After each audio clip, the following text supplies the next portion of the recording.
Hello friends, मेरा नाम है डॉक्टर आशीष कुमार मित्तल। मैं एक senior consultant psychiatrist, de addiction specialist and psychosexual problem specialist हूं और मैं गुड़गांव में प्रैक्टिस करता हूं। तो दोस्तों, डिप्रेशन एक बहुत कॉमन बीमारी है और आज के इस वीडियो में हम डिस्कस करेंगे कि डिप्रेशन का इलाज कैसे होता है। तो चलिए स्टार्ट करते हैं। तो दोस्तों, सबसे पहले ये समझने की ज़रूरत है कि डिप्रेशन एक कॉमन बीमारी है और 3 से 5% पॉपुलेशन को डिप्रेशन अफेक्ट करता है। तो सबसे पहले कि डिप्रेशन का हम इलाज करें तो पहले हमें ये समझना है कि हमें डिप्रेशन है भी या नहीं। तो डिप्रेशन को समझने के लिए मैंने डिप्रेशन के सिम्टम्स पे एक वीडियो बनाया है, एक डिप्रेशन क्यों होता है इस पे वीडियो बनाया है। इसका लिंक मैं डिस्क्रिप्शन में दे दूंगा और ये दोनों वीडियो आप देख सकते हैं।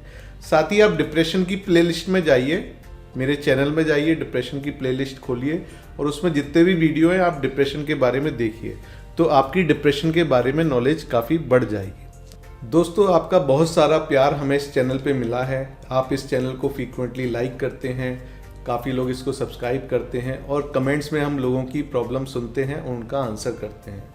तो दोस्तों, साइकोसेक्सुअल प्रॉब्लम के लिए हमने एक नया चैनल चालू किया है जिसका नाम है कॉन्फिडेंस क्लिनिक। तो आप उस चैनल को ज़रूर देखिए और उसमें आपकी प्रॉब्लम से रिलेटेड वीडियो देखिए और उस चैनल को सब्सक्राइब जरूर करिए।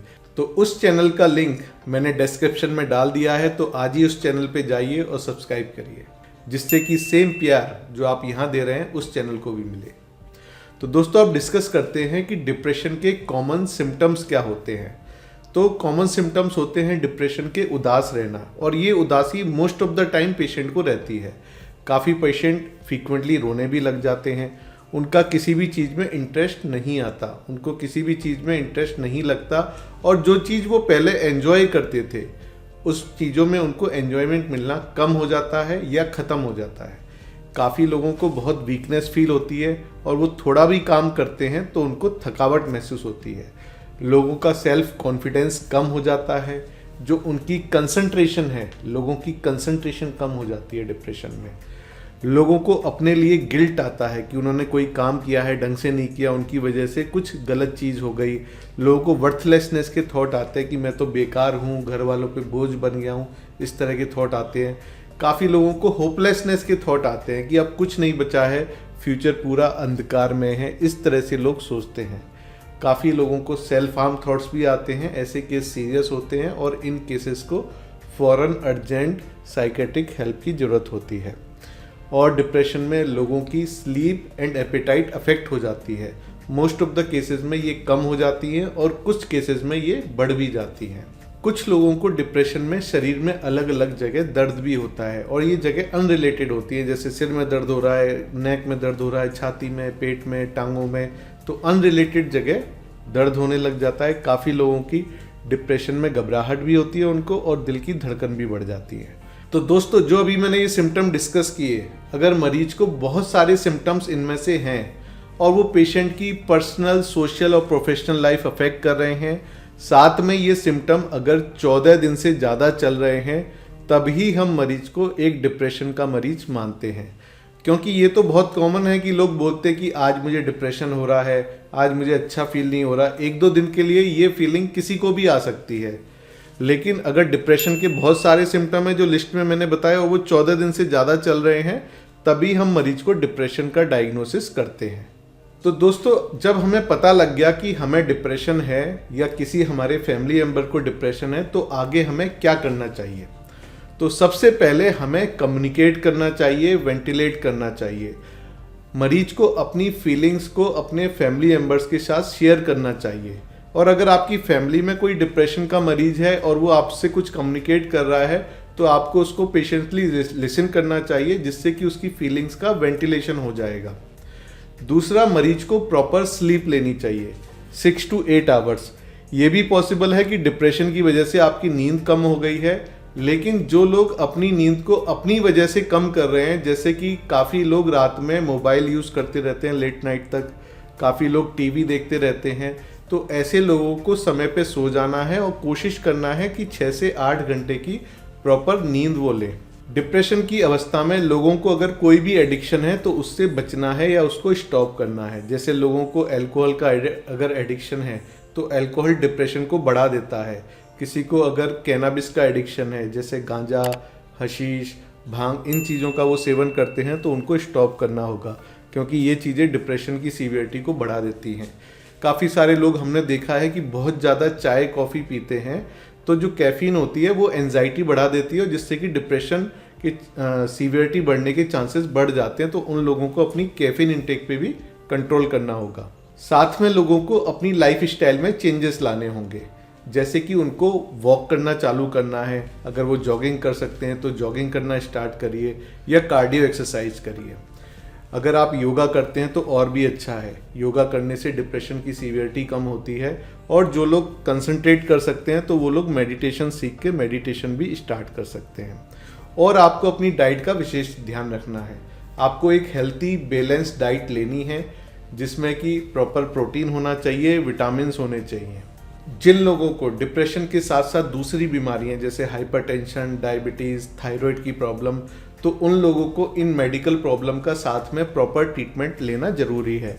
क्योंकि अगर ये मेडिकल कंडीशन ठीक हो जाएंगी तो थोड़ा डिप्रेशन की सीवियरिटी कम हो जाती है, और जो डिप्रेशन का ट्रीटमेंट होता है वो भी अच्छा असर दिखाता है।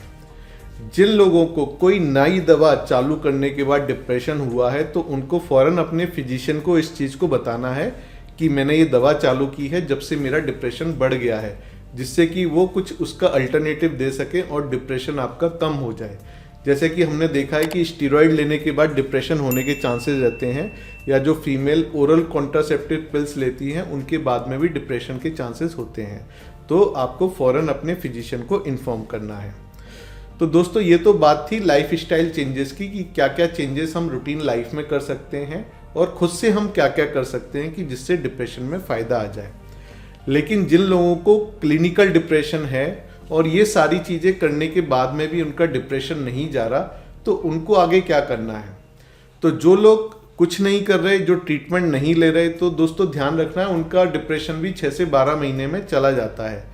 लेकिन ऐसा करने से बहुत सारी कॉम्प्लिकेशन होने का चांसेस रहता है, जैसे कि लोगों की पर्सनल लाइफ ख़राब हो जाती है, सोशल लाइफ ख़राब हो जाती है।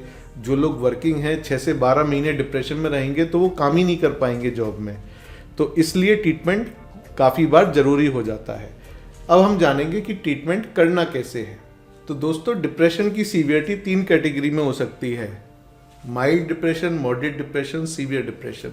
अगर किसी को माइल्ड लेवल का ही डिप्रेशन है तो वो केवल काउंसलिंग से ही ठीक हो जाता है, जिसमें कि मोस्ट कॉमनली सीबीटी की जाती है, कॉग्निटिव बिहेवियर थेरेपी की जाती है। अगर पर्सन को मॉडरेट टू सीवियर डिप्रेशन है तो उनको लाइफ स्टाइल मॉडिफिकेशन भी करने हैं, सीबीटी भी उसमें हेल्प करेगा, साथ में उनको मेडिकल ट्रीटमेंट की ज़रूरत होती है। तो अगर हम मेडिकल ट्रीटमेंट की बात करें तो most commonly SSRI medicine use की जाती है डिप्रेशन के ट्रीटमेंट में। जिन लोगों को साथ में नींद की भी प्रॉब्लम हो रही है तो उनको साथ में बेंजोडाइजेपिन मेडिसिन एसएसआरआई मेडिसिन के साथ में दी जाती है, जिससे कि पेशेंट को फ़ायदा आए। और जिन लोगों को साथ में विटामिन डेफिशिएंसी भी है तो उन लोगों को विटामिन सप्लीमेंट भी दिए जाते हैं साथ में। मोस्ट कॉमनली B12 और विटामिन डी के सप्लीमेंट दिए जाते हैं उन लोगों को। और यूजुअली हमने देखा है जो क्लिनिक में हमारे पेशेंट आते हैं कि हम ट्रीटमेंट चालू करते हैं, पेशेंट लाइफ स्टाइल मॉडिफिकेशन करता है और थेरेपी चालू होती है, तो मेडिकल ट्रीटमेंट के साथ यूजुअली 2 से 4 हफ्ते में इम्प्रूवमेंट दिखना चालू हो जाता है। और मोस्ट ऑफ द मरीजों को 4 से 6 हफ्ते में आराम आ जाता है। और जिन लोगों को आराम नहीं आता उनके ट्रीटमेंट में बदलाव करना पड़ता है या मेडिसिन की डोजेस बढ़ानी पड़ती हैं। तो दोस्तों, ये था डिप्रेशन के ट्रीटमेंट के बारे में फुल वीडियो, जिसमें हमने डिस्कस किया कि हमें क्या क्या लाइफ स्टाइल मॉडिफिकेशन करने चाहिए, किस तरह से सीबीटी से डिप्रेशन का ट्रीटमेंट होता है और किस तरह से मेडिसिन से डिप्रेशन का ट्रीटमेंट होता है। तो दोस्तों, अगर आपको ये वीडियो अच्छा लगा तो प्लीज़ इसको लाइक करिए और कमेंट में लिखिए कि आपने किस तरह से डिप्रेशन से फाइट किया है, उसके बारे में आप अपने एक्सपीरियंस लिख सकते हैं। और दोस्तों, मेरे चैनल के माध्यम से कोशिश है कि जो कॉमन साइकेट्रिक इलनेस है उसके बारे में मैं लोगों को अवगत कराऊं, इन्फॉर्मेशन दूं सरल भाषा में, जिससे कि लोग इनको जान सकें और उनसे कैसे फाइट करना है, कैसे ट्रीटमेंट लेना है, उसके बारे में जान सकें। तो दोस्तों, अगर ऐसी ही इन्फॉर्मेशन आप फ्यूचर में चाहते हैं, हमसे जुड़ना चाहते हैं, तो इस चैनल को सब्सक्राइब जरूर कर दें। धन्यवाद, नमस्कार।